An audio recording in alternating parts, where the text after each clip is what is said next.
Hi everyone, thanks for joining. I'm Ronan, I'm a data scientist in shared engineering services within Citrix. And I am Ellen Wootten. I'm a software engineer also in shared engineering services in Citrix. And today, both of us are going to walk you through a solution for user well-being and productivity within Citrix Workspace. The solution uses Microapps with Podio and Azure infrastructure. So just got a quick legal disclaimer here around how we reserve the right to change functionality without notice, and that we're not making any legal commitments by showing this. These slides will be available to download, so you can read this slide in more detail after the talk if this concerns you. So let's take a quick look at what we will cover today. First, what do we want you, the listener, to get out of this talk? I'll briefly introduce the wider team and why we are building wellbeing microapps. Then I'll give you a brief demo of our Daily Check-In Microapp so you can have some pretty pictures to think about, while Ellen walks you through a deeper technical dive into the mechanics. Ellen will talk you through how each of the pages in the microapp is made and the underlying logic and architecture beneath each page, such as Azure Functions, Podio, and storage solutions, which then is wrapped up in a simple UI delivered to the user. Armed with the technical under-the-hood knowledge, I'll roll another demo video and we can discuss what mechanics we see at work, which are hidden by a simple front end. I'll then wrap up by briefly discussing our wider vision for Citrix Workspace, other considerations we thought about whilst developing wellbeing microapps, and the key takeaways that you should have by the end of this breakout session.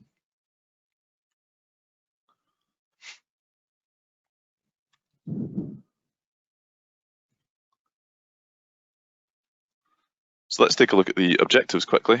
By the end of this breakout session, you should understand our novel approach to implementing wellbeing in Citrix Workspace, some ways of simulating a real-time user experience with plotting and recommendations, how to display dynamic images in the Microapp blade, which are stored in Azure, how to secure these images, how to wrap up a complex backend with a simple front end. And then I'll also point you here towards our disclaimer there at the bottom of the screen. We're not health experts. Any wellbeing recommendations you see on screen are subjective, all that jazz. So who are we and why does anyone care? So we're a team of innovators that all work in Citrix. Andrew Sheeran, Nathan Byrne, Ellen Wootten, Phil Whiffen, and me, Ronan Diver. And this is a continuation of a grassroots innovation project which started with a problem: employee well-being. How can we solve this? What can we do with Workspace to tackle this sort of growing crisis? We think that with the capabilities of Citrix Intelligent Workspace, that well-being could really, in the future, become a property of Workspace. And we think we have the tools to be able to solve it and improve the well-being of 1 billion people. To validate our concept, we have been creating several custom HTTP integration microapps that all kind of roughly go by the same architecture that you'll see here. But today we'll focus on our most fleshed out microapp, the Daily Check-In Microapp. This microapp polls the user as to how they're feeling each day, and it includes data analysis and intelligent recommendations. So let's flick over to Citrix Workspace and I'll give you a quick demo of what the microapp looks like. So here I am in my feed, and I've got a notification saying, how are you feeling today? Good morning. Click this notification to check in. Checking in with your mid-daily may increase self-awareness, satisfaction, and well-being. So I'll click that and I see the blade sliding in from the right with a simple question: how are you feeling today? I can choose 5 smileys from sad to happy. So maybe I'm a smiley face today. I'll click that. I'm feeling good.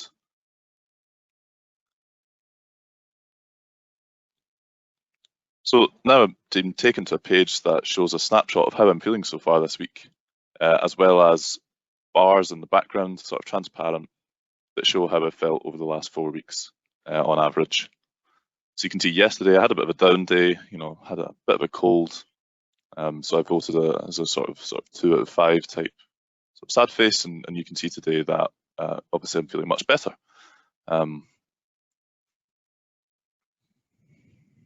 So it's all very well and good kind of seeing your data here, but how can I turn this information into actionable items? For example, today I'm feeling quite good and I'd like to maintain that and not hit a mid-afternoon slump.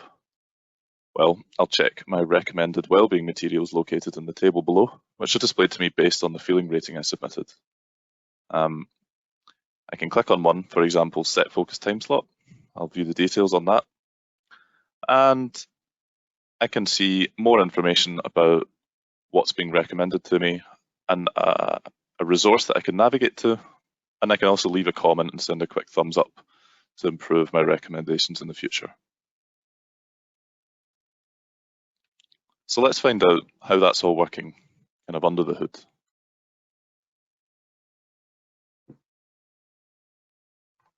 To give a deep dive of the Daily Check-In app, we're going to go through it in a chronological order, the same as you've just seen it, but this time from an admin perspective. We'll discuss some of the Azure infrastructure, the Podio backend, and the general architecture of the Microapp, but we'll focus mainly on the Microapp configuration and how we got it to where it is. When we were first trying to implement this app, we were coming in quite cold, having never made a Microapp like this before, or knowing anybody who has, with a daily check-in being fairly unique and requiring significant dynamic content and a heightened user experience. We didn't know how we were going to implement this, but we did know that you can't have images as buttons or images as labels to checkboxes or radio buttons. So we figured that the best that we could do was probably a scaled 1 to 5 radio button, where 1 is worst and 5 is best. However, on further understanding, a bit of experimentation and a little bit of help, we found that since the text in Microapps is simply Unicode, we can copy across emojis and they'll be displayed as the user's operating system understands them. The example you've seen here and in the demonstration is the Windows interpretation. This way of doing it also gets the user clicks down to 1 as the emojis are directly on the buttons. With this being a well-being focused app, trying to improve people's well-being as a focus of our team, we think that user experience has to be an extreme focus. And so reducing clicks, making it more intuitive and easy to use are key priorities going into the Microapp. And hopefully you'll notice this as a theme throughout. When you click on your feeling rating, whether it be happy or sad, there are 2 things that go off in the background. And since you can have different actions chained onto one button within Microapps, we can still keep that as 1 click. So we'll see the service action first, and then we'll see the navigation to a page. The service action submits the feeling rating to the backend, which is Podio, and the go to page will display some of our feeling history. So this submit feeling service action is fairly straightforward, with each button configured with a value corresponding to the emoji selected. So even though we don't show the users the numbers, we still use them in the backend. This number and the user ID, the user email, is sent to the Azure middleware layer, which adds a timestamp to it and then posts it to Podio in the corresponding columns. This is just how we are saving and recording the data.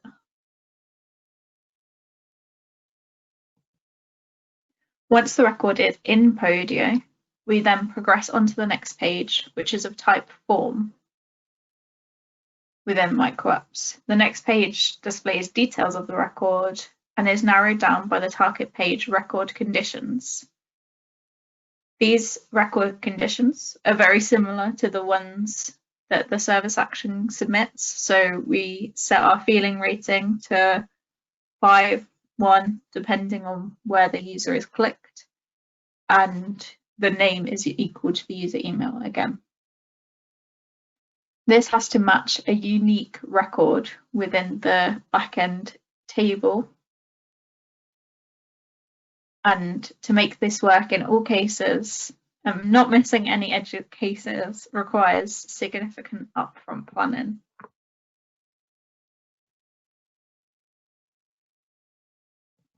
When we click that page, when we click that button, this is the page we get to. We get to see this week's data so far, and Ronan's explained significantly what we've represented on the graph, and so we'll get stuck into how it is generated, stored, and displayed. The graphs are created using Python 3 and plucky. We've used Python 3 in all of our Azure middleware layers, but in most cases we don't think that's super relevant, so we haven't gone into much detail of that here, and we haven't shown you any code because we think it could be done with most languages. It's just that Python is this team's most common language. That's the reason we've used Python 3, and it just so happens in the case of graph generation, the Plotly has caused us some issues, basically, and it's changed some of the other infrastructure. So we wanted to call it out here. While we can, we're developing and testing using a free tier unmanaged Azure resources and the function apps being on consumption plans, which is essentially pay as you go on machines we have no control over. With Python, Azure puts all of your functions on the Linux machine. For the graph generation, we chose to use Plotly because it looks slick and smooth and it allows us to plot the different items we want, the different data that we want. And Plotly needs to have a few dependencies installed on the machine itself, which all can be found relatively easy in the documentation. But this meant that we had to select a higher tier machine so we could SSH in and install these items on the Azure managed machine. Also, with reference to the graphs, we wanted to have the emojis as the axis on the graph, and we didn't want to display 1 to 5 to the user again. So on Windows, this was relatively straightforward. When we were developing locally, we were able to copy the Unicode characters across and set the axis labels to be the Unicode characters. However, on Linux, this didn't turn out so well, with them showing out black and white very poorly, or some of them not at all. We found a new solution, and that solution was to use images of the emojis, set them on the axis, and figure out the pixels of where to place them. This is quite simple maths based on the size of the grid, and then the sizing of the emojis themselves was done by brute force until they looked good.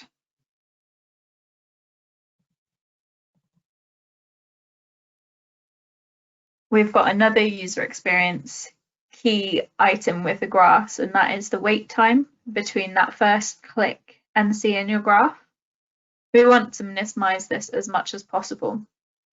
And so instead of generating the graph once the user has clicked the item, we generate 5 graphs behind the scene based on yesterday's ratings. Since there's only 5 options, we figure that storing 5 times the user data isn't that much, and it achieves significantly faster results for the user. If we didn't do that, the user would be sat waiting for the data to go to the back end, merge with the historical data, the graphs to generate, upload to Azure Blob Storage, and return the URL of that back to the Microapps data cache.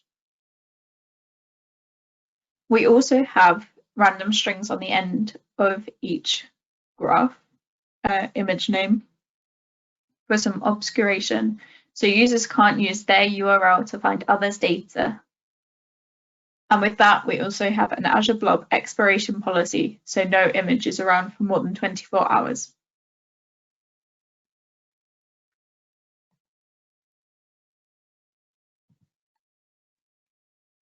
These images are then displayed using the URL of where they lie in blob storage with a shared access signature key from the Azure on the end. So not everybody on the internet will be able to see these graphs, which is very important when you're dealing with personal data, such as this. These graphs are displayed as dynamic image elements in Microapps, with the prefix being the Azure blob storage prefix containing and the information coming from the record itself. The dynamic image needs to have both a static prefix and a value from a record to work, which took us some experimenting to find out.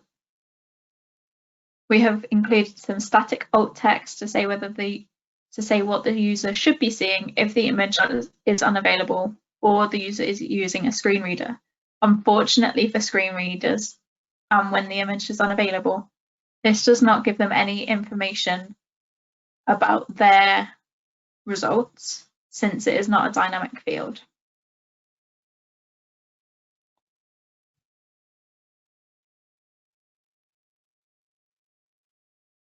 Along with the graphs on this page, we have also included a list of recommended actions for the user to take to make their day better, lift their mood, or just generally make them more productive.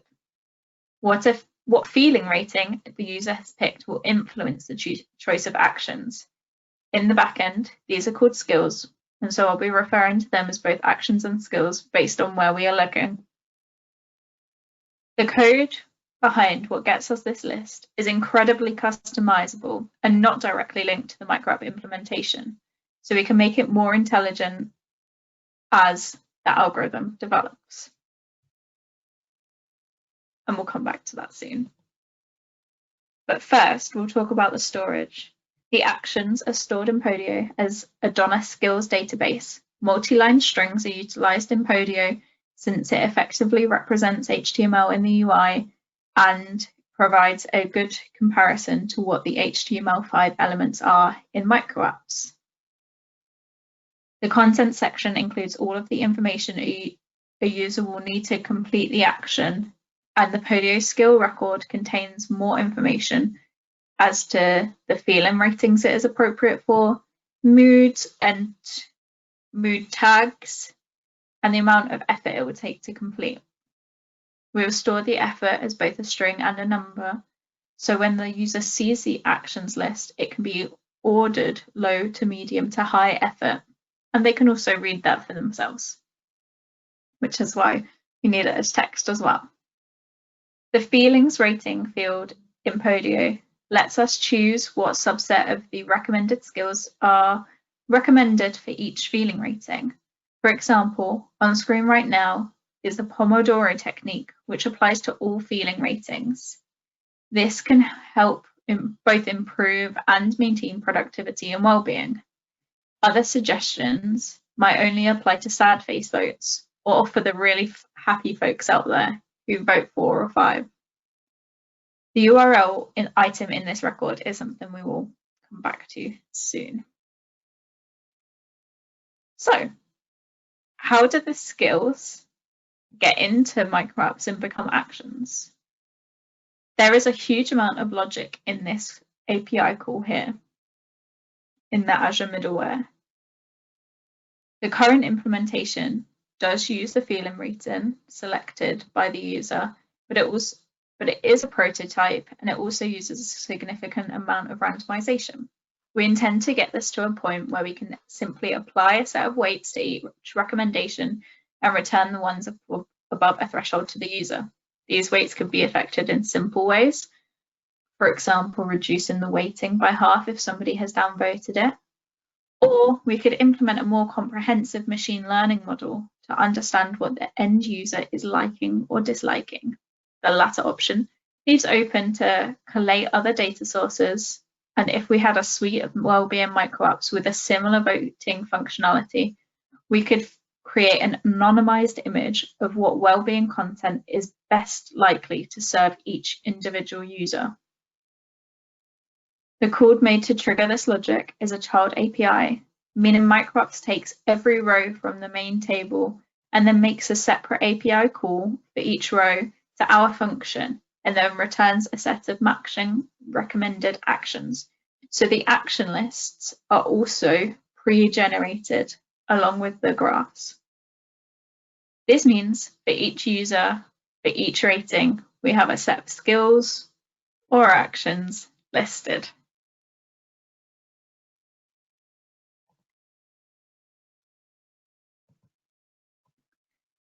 The table view of these actions has a View Details button, and this will take us to the detail page for the selected action. This can be set up easily by selecting the Go To page action on the table in the Microapps backend builder. We briefly mentioned earlier that this table is ordered low, medium, high on the effort scales, and this is done by a numerical backing field on the skill record, and the data order is set in the table properties accordingly, also in the backend Microapps builder. The action content page is displayed as an HTML component, and the page it is on is of type detail within Microapps. It has a back button at the top with the record title being the title we see here. As previously mentioned, the content element is just an HTML5 element, and it shows as it did in the Podio UI with links, bullet points, and a numbered list being available. The Navigate to Resource button is also quite interesting, as this only displays when there is a resource to navigate to. If the URL is empty or not a number in our current truth and practicality, it's not displayed. And this is set up using the page logic on the page in Microapps. And in the back end, a URL is not stored where it is not required. When it is displayed, and we see that Navigate to Resource button, it does what it says. It navigates to the URL linked. We see a voting option here at the bottom of the page, where a user can leave a comment and vote up or vote down on the wellbeing suggestion. The intention is that this voting will allow for higher rated skills to be recommended more frequently to people, and a user's likes and dislikes will be able to be interpreted, and we can serve up actions that they are more likely to find interesting, enjoyable, and helpful. To submit the vote, we use another service action, incredibly similar to the submit feeling rating service action, but with more data this time. We have the user email as before, the vote as a positive or negative, the comment, the skill item ID, and the donor label. The skill item ID is the ID of the Podio skill it refers to. Since the votes and skills are housed in different apps in Podio, we can use this ID to join the two tables, as you would a reference or ID in column in SQL or other databases. The donor label is a plain text value that corresponds to the item in a more friendly way, so it's easier for debugging. That brings me to the end of the deep dive into the backend, and we will now show you the Microapp again end to end and discuss what we have just gone over.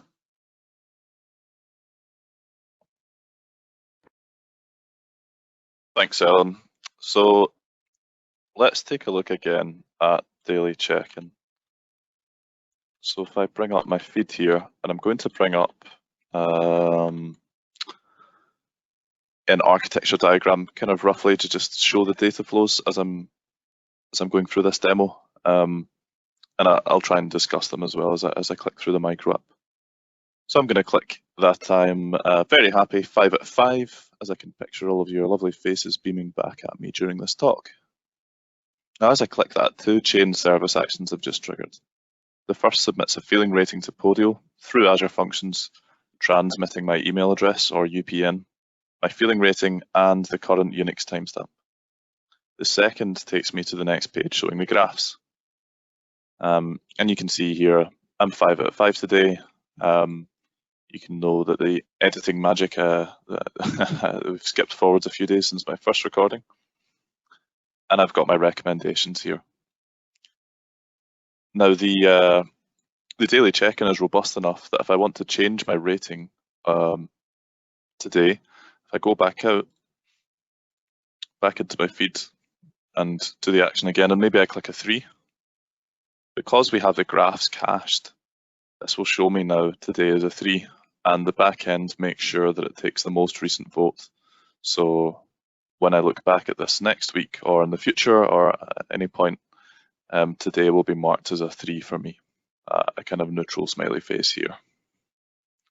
I've also now got recommendations for a 3 rating, which is what's happening when it's mapping the feeling rating through the child API calls. Normally I'd be able to show you, maybe inspecting the element, to show you the graph URL here has changed from a 5 to a 3 plus the random string obfuscation. But Microapps has an additional layer on top of the URL, which doesn't make it possible for me to just show that easily. I think Ellen's already touched upon how these will be weighted more intelligently in the future. So let me click in through to 1. So finally, I can actually vote on an individual skill, which will transmit my UPN Podio in. This is great. I don't want to work past 6 PM. And I'll hit the thumbs up, and that'll get sent away to Podio. Great stuff. Okay, so let's flick back. I've included just this as a slide for you to download later. Gives you just a general feel of the entire high-level overview of the architecture. So I've got a few concluding slides to go over, and then we'll wrap up this talk. So I thought I'd quickly talk about the wider vision. You know, employees globally have seen a tremendous change in the way business gets done, especially this year. We've got, you know, quite a huge variety of devices, software, services, and platforms to choose from. And I think at times this can feel like constant bombardment and distraction. So we envisage Citrix Workspace managing these complexities to decrease distractions, you know, and improve productivity, and really just ultimately improve how people feel about work. If we look to the future, we see AI playing a significant role in providing employees with, you know, highly personalized support for their well-being and productivity. Well-being goes hand in hand with productivity, and there are many studies backing up my point. I think it's fairly self-explanatory that if you feel better about your own well-being, you're more likely to produce better quality work and feel better about your work. So how could this manifest itself as changes within Workspace in the short term? So this could be like an incremental change, such as being able to share data between multiple system of records and Microapps as a starting point, which then would allow us to create a network of well-being Microapps and build in some AI-like intelligence that spans all of them. You know, again, just a quick disclaimer here, we're not promising these features. There are plenty of ways that well-being could be implemented in Workspace. These are just our thoughts as we follow the Microapps rabbit hole down. So I thought I'd give you a sneak peek at a few other well-being Microapps that we are developing, you know, moving towards that network of well-being Microapps model. The first one is Good News Microapp. And this is a very simple Microapp that just shows a selection of very positive news articles every day. You can click through to navigate to the article and then also upvote or downvote in a similar way to before. I mean, the idea behind this is really just that the news is pretty doom and gloom recently, and if you don't want any bad news, you know, here's a place that you can go and read some positive articles. The next one is a weekly review Microapp. The idea being that you type in what you achieved this week and what you hope to achieve next week. And then you see in the past what your achievements and achieved goals were. Now, I find this one quite useful because I don't know about anyone listening, but I struggle to remember if I've been for my one government mandated walk per day, let alone what I did last week. So this helps me quite a lot. A sneak peek of a couple of Microapps that we're developing right now, so that aren't really finished. This is a calendar monitor, which essentially scans your calendar and bins it into different categories, as you can see in the pie chart. But it has additional functionality, such as suggesting that we book off your lunch on particularly busy days to make sure nobody books meetings over it, or identifying times in the day that would be good for you to have some focused work time on. And I might be a bit biased here as a data scientist, but I see huge potential for some cool data science here, such as seasonal time series forecasting to predict how busy your calendar gets throughout the year. Because I'm fairly certain everyone's calendars follows a similar rhythm of getting more busy as we reach deadlines and that sort of thing. And finally, I thought I'd show you a sneak peek at the monthly report. So the idea behind this Microapp, and you can see I've just got images here, it's not yet developed in the Microapp blade, is to aggregate multiple data streams from our different wellbeing apps and display them in a kind of widget style summary page. It's just like sort of concept Microapp for how you would consume multiple Microapps data on one page. So this is showing a selection of data from Daily Check-In, but it's easily extensible to other Microapps data. So you can see I've got this kind of widget style view that tells me my check-in streak was 10 days and my average check-in time was 11:40 and my latest one was 5 p.m. Maybe if I'm looking at this as an end user and I see that my average check-in time is 10 p.m. or something, that's not a particularly healthy working habit. I just also want to point out that we've made an effort to choose a color palette that's accessible for people with color blindness. This is kind of a key theme still going through with user simplicity is also accessibility. So we are keeping that in mind as we develop this.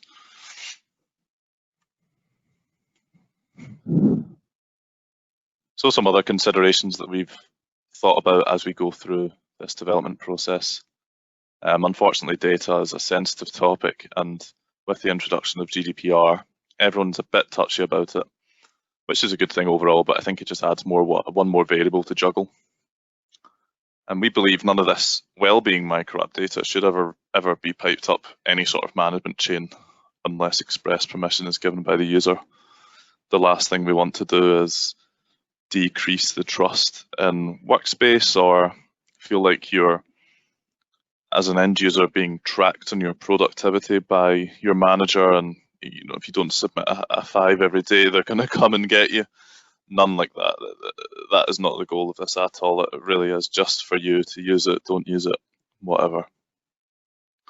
If we were to try and productionize this, we would need to worry about things like HIPAA in the United States, European Council in the EU, and then also kind of GDPR considerations as well, like having a data controller, data retention policies, lots of stuff like that I won't bore you with anymore. So I'll just reiterate the key takeaways. Citrix Workspace has a unique set of features and is uniquely placed in the market to improve employee well-being. And I think Microapps does really offer an easy entry point to serving up simple content to an end user without, suggesting platform changes.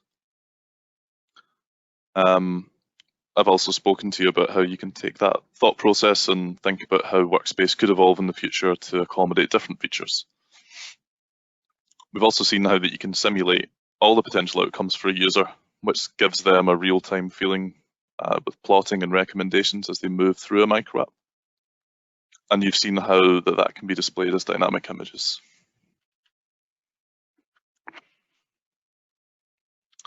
You've seen how to consider both user privacy and data security when you're limiting access to the data and generating file URLs by appending random strings, making sure we've got access keys and everything.